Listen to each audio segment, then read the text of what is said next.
Inch by inch and row by row, I'm gonna make this garden grow. All it takes is a rake and a hoe and a piece of fertile ground. Good morning, everybody, and welcome to Calvary Church's library. And welcome to this beautiful spring-like day. It's not quite the spring equinox, but I hope that you're all enjoying the beautiful weather we've been having. So today we're going to take a look at a book you may have seen in our library if you ever visited. It's a big giant atlas, and I just thought this would be a wonderful opportunity to explore where some of our Bible stories are coming from in this book. So first we're taking a look at a map that's something like a globe that's been unwrapped. And so you can see the whole entire earth here. And when we talk about stories from the Bible lands, we're going to look for Africa, look for Europe, and then right here is where we're going to take a close-up in the next picture.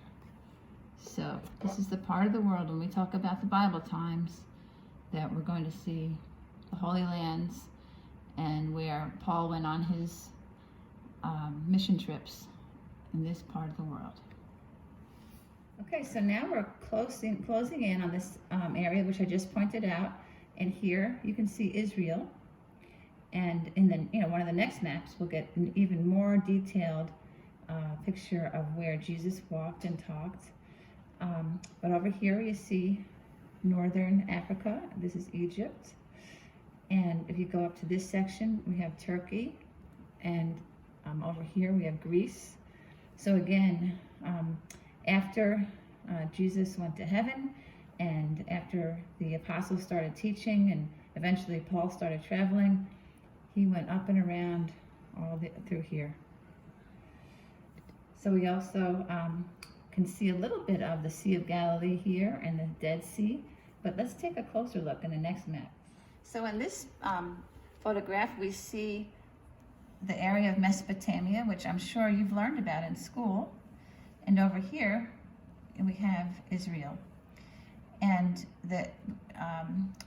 some people feel like when the great floods came, we had the rivers of the Tigris and the Euphrates and this rich, fertile land in between, but that was also basically vulnerable to great floods throughout history. So it's a very verdant place, lots of greens and forests, but it's also a place where there are a lot of floodplains.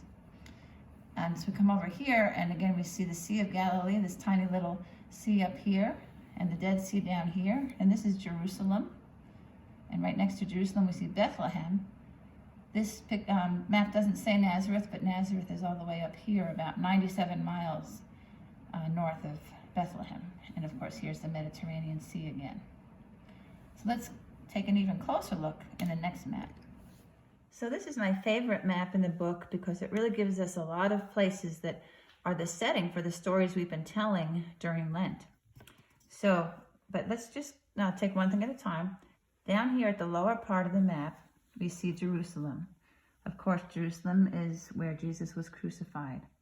So in a few weeks, you'll hear a lot about the city of Jerusalem. Right down below here, we see Bethlehem.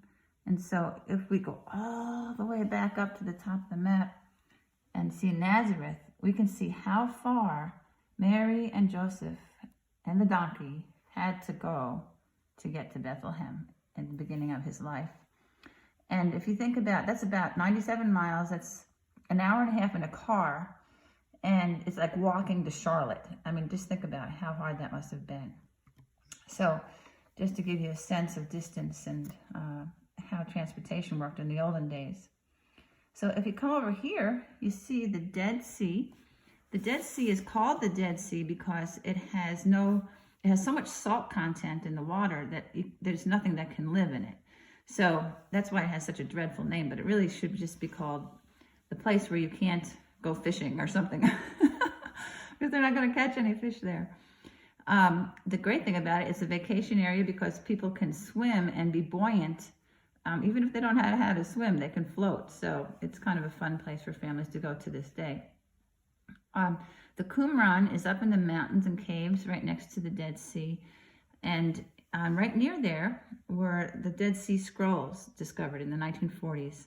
And they're called the Dead Sea Scrolls because they're right next to the Dead Sea. And basically they're documents of the first 5 books of the Bible called the Pentateuch, and on scrolls from the Bible times. So it was one of the most important archaeological discoveries early in the 1900s.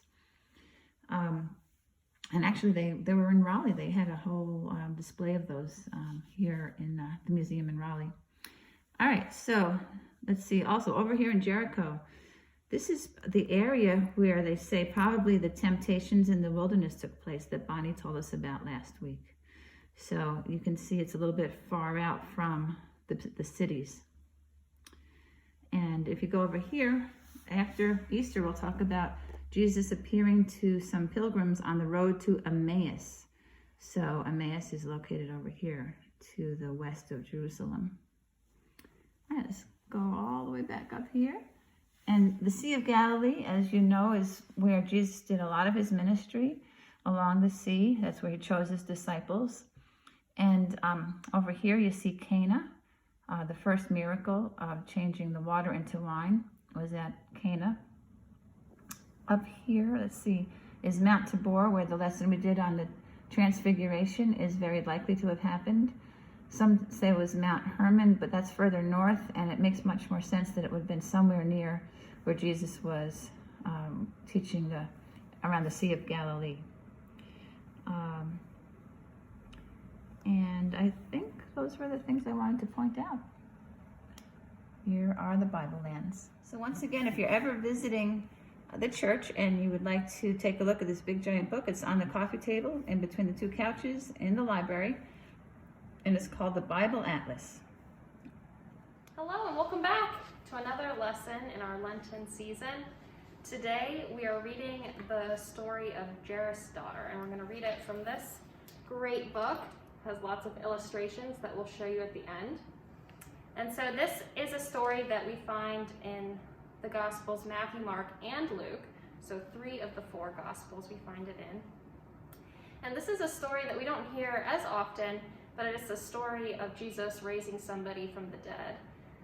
So this time it's a little girl, and her father asks him to, and so that's why he says yes. And Jesus raises several other people in the stories that we hear about as well.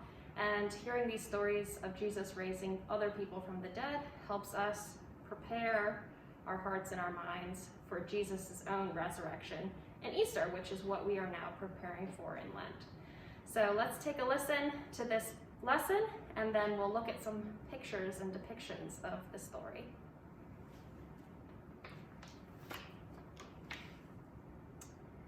The head of the synagogue came to Jesus and, falling on his knees, begged for his help. "My little daughter is dying," he said, weeping. "I implore you to lay your hands on her and make her well." When Jesus reached the house where the young girl lay, he saw people wailing and wringing their hands, and pipers playing music for the dead. "Why do you come here?" they asked Jesus. "She is dead. There is nothing you can do." "The girl is not dead. She is sleeping," said Jesus. No one believed him, and some laughed scornfully at his words. He went into the house, allowing only Peter, James, and John to come with him. Jesus stood with the girl's mother and father beside the child. Gently taking her hand, he said, "Little girl, get up from your bed." The child opened her eyes, and as naturally as if she had indeed been asleep, got up from her bed and hugged both her parents. "Now give her something to eat," Jesus said to them, "but tell no one what has taken place in this room." So in this picture, we see Jairus and Jesus walking along together, and behind them, that building, is the synagogue. And so the head of the synagogue, that's Jairus, and so that's where they were coming from as they start to walk on their journey to Jairus' home. And we see Peter as well standing next to them. And then that little picture right on the left side is a depiction of the synagogue, an old ruin in Jerusalem. And in this picture, we see all the people in Jairus' home crying and and wailing and weeping. We see the child's mom. We see the child. So everybody is very sad. But Jesus goes over to her, and we see that there, and lifts up her hand and helps her sit up, and she is okay. She's alive and well. So now we've heard the story. I wonder what it was like for the parents of the girl when she died, in their grief. I wonder what it felt like when she came back to life, when Jesus granted that miracle. I wonder what it was like for the little girl in the story, having had both those experiences. And I wonder what the little girl's name is. We don't have her name, or what her mom's name was in the story, because they're both very important to this as well. So this is another depiction of the story. You see the little girl in it, and she's lying there, and she's waiting to be resurrected. You can see on her arm there's a like fly on it, which makes sense because she's been dead. So this was done by a man named Gabriel Max in 1878. So the style is different than what you would see today or back during Jesus' time in the painting. It's a different kind of style. So the artist chose to depict it like this, and so we see a lot of religious imagery depicted in art. And it's very interesting because people hear the story and they take it on as their own, and then they show it how they think it is best depicted for their time or just for themselves. So maybe you can give that a shot too, and when you hear stories you can draw them and see how they come to life in your mind.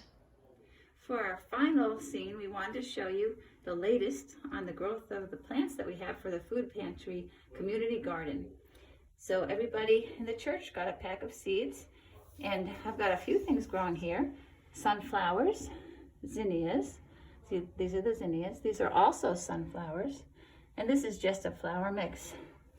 And as you know, the imagery of the soil and the seed and the growth of plants ties in so beautifully with the themes of Lent, where the soil represents perhaps dying to ourselves, and the flower represents growing in Christ with the resurrection, and always remembering that Jesus means life in Christ.